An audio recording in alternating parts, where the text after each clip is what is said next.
RTV Daily Friday edition, same coverage, same time, same host, sorry. There's nobody else here, so I have no choice. Changing gears, I'll have a video on the controversy surrounding Platini and the Qatar World Cup later today, so watch out for that. By the way guys, I don't think I'll be doing a daily video for today's matches as there's only 3, 1 Copa America and 2 Gold Cup, so I think I'll take the time to focus on other videos and rest a little bit because working on 2 or 3 videos at a time is pretty tiring in these 14 hours. Shut up! Nobody wants to hear about that. Okay, let's go. Copa America. Only the one match today as Japan took on Uruguay. They generated tons of chances for themselves against Chile, but just couldn't take them. And were extremely fragile at the back. Well, Shinji Okazaki got the start in this one at the front line of an extremely young team, and he had 2 decent chances early that he squandered. Also, Kawashima was brought in goal instead of the 18-year-old. But in the 24th minute, an incredible crossfield pass from Shibasaki to Miyoshi, who burned past Laxalt and smacked it near post past Muslera. Beautiful goal from the Japanese, but I did feel bad for Laxalt as he was pulling up with a hamstring injury prior to that. Now, Uruguay was given a penalty shortly after, and I was honestly divided on this one. It seemed a little weak at first because it looked like Cavani kicked the defender's foot. It's a little more understandable, I guess. I don't know. I find that VAR is rescuing the big teams in this tournament a little bit. Tinfoil hat gang. In the second half, Japan came out flying, and had it not been for some incredibly slanted refereeing, they would have had a penalty. Honestly, how is this not a penalty? And then you compare it to the penalty Uruguay got earlier, and it's like, come on, man. I hope that you have that tinfoil hat on still. Thankfully, Japan was able to get a goal via their own merit. When Muslera spilled Okazaki's cross into the path of Miyoshi, who rounded out his brace, 2-1 Japan, and this was easily the best match of the tournament so far, of the summer so far. End-to-end action, great opportunities, midfield's non-existent. It was amazing. Before that goal though, Cavani had 2 close calls, blazing one over the bar and Kawashima saved the other, and Suarez had his fair share of opportunities as well, going wide on both occasions, but Jose Maria Jimenez directed Lodero's corner perfectly across goal and into the corner. 2-2, and the incredible match continued, but with Uruguay truly dominating Japan at this point and Kawashima frankly just keeping them in it. But 2-2 was the final despite all of Uruguay's opportunities to find a winner. Everything is wide open in this group still as Chile and Ecuador play today. If Chile can replicate their attacking prowess from their match against Japan, mind you, Japan's backline is shaky, then I expect Chile has got this in the bag. The final day of the Women's World Cup group stage, and it delivered in the drama department. Canada versus Netherlands, it was nice to see 2 teams break the mold of some of the others who had already made it through, and both fielded their strongest 11. I personally was happy to see Jordan Huitema get the start for Canada, as she's the future of Canada's attack, but I wasn't happy when VAR reversed a penalty call in the first minute of the game. After watching the replays, I still don't know whether it was a penalty or not, to be honest with you. In the second half, it was Anouk Dekker who scored for the Netherlands as the Dutch put their height advantage into practice, with Dekker just beating Buchanan to the ball to loop it to the far post. That was the second goal that Canada had conceded in 2019, and the first one since April. But Canada would find an equalizer through their legendary striker, Christine Sinclair, thanks to a perfect ball across the box from Ashley Lawrence. That was goal number 182 in Christine Sinclair's international career, just 3 goals away from setting the international record.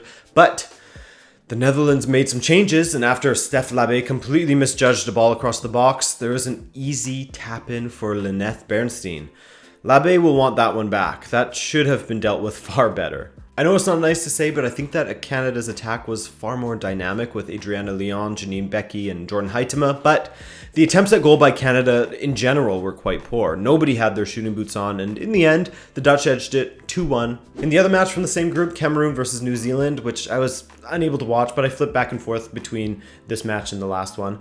This one looked like it was heading to a 1-1 stalemate, but it had one of the most amazing endings. So earlier in the second half, Cameroon midfielder Ajera Nashut collected the ball well, turned her defender, and rolled a Reno into the corner of the goal. Big Renos, baby. So with that goal, it looked as though they would be heading through to the round of 16 in 3rd place. But in the 80th minute, a ball into the box was tragically turned into the Cameroon goal by Aurel Awona. Complete miskick, keeper didn't have a chance, 1-1, a result that didn't do any good for anybody. However, Nshute wasn't finished with this game or this World Cup in general, and in the 95th minute, Cameroon caught New Zealand way too far up the pitch. I mean, just look at this image.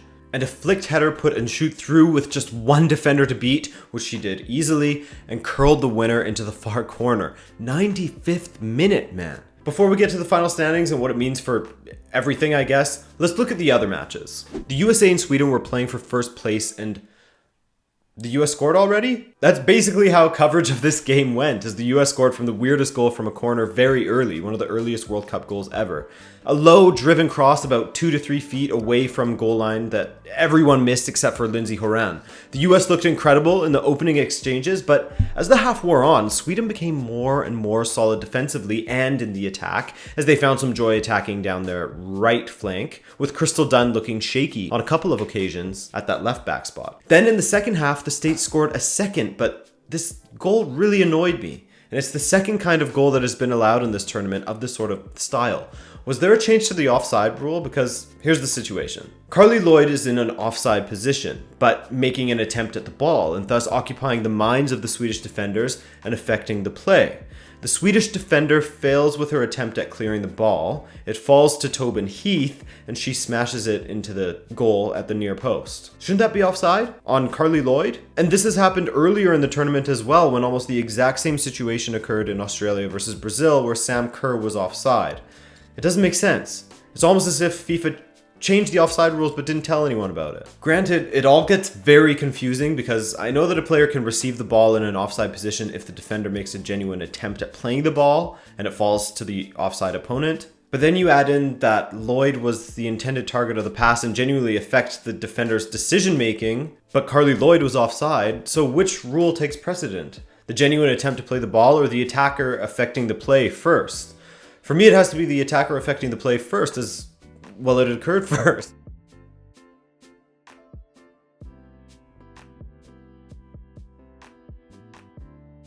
But I don't know. Hopefully this gets cleared up instead of focusing on destroying goalkeepers. This is a rule that could use a little bit of clarity here. Anyway, 2-0 was the final there for the USA, and despite not playing incredibly well, they get the win. Dubious second goal, which, by the way, was actually given as an own goal as Heath was going for the cross. But still, to not play well and get the win, that's what you need sometimes on your way to a potential title. The other match in the group, Thailand versus Chile, and the situation was simple. If Chile could win by 3 goals, they would be through in 3rd place. It was all Chile in this one as they bombarded the Thai goal and hit the woodwork twice in the first half alone. However, they benefit from an own goal in the 48th minute just after the half, and the surge was on from the South Americans. In the 80th minute, Urrutia made it 2-0 Chile, 1 goal away from making it through at the expense of Nigeria. And in the 86th minute, their opportunity to advance was handed to them by way of a penalty. Francisca Lera stepped up to take it, to send Chile through, and smashed it off the crossbar. Tragedy for Chile as they couldn't find that 3rd goal, and their tournament is over now. Silver lining, they won't want to hear it, but first World Cup win and clean sheet, I guess. But look, I'm sad for Chile that they went out in that fashion. So close. But I would have been just as sad for Nigeria if that retaken penalty from their match with France was what ultimately eliminated them. And look at what it meant to them to move on.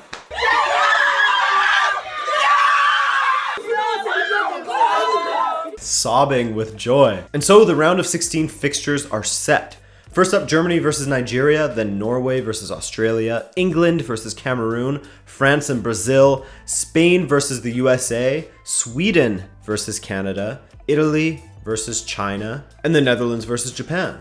Alright folks, time for Gold Cup with your favorite host, Editor Adrian. Shit, I guess there is another option for hosting duties. Editor Adrian here. Okay, so yeah, in the Gold Cup, Costa Rica got their 2nd win in a row, but it wasn't as easy as you'd maybe expect against Bermuda. Goals from Aguilar and Mayron George put Los Ticos 2-0 up, but Naki Wells converted a penalty to make things interesting for the final 30 minutes. But Costa Rica had it covered. And speaking of getting a 2nd win in a row, Haiti did just that, which to me was a little bit unexpected. 2 wins from 2. This time they dropped Nicaragua, despite Nicaragua playing quite well. No killer instinct, no goals, and no wins for Nicaragua. So Haiti and Costa Rica have both advanced now with 1 match to spare. Tomorrow you can catch Jamaica versus El Salvador, or maybe you prefer Honduras versus Curaçao, or maybe you're not interested in either of them, and that's okay too. That's it. It's over, but as I said, I'll have another upload for you shortly today. My name's Adrian, and I'll see you in a bit.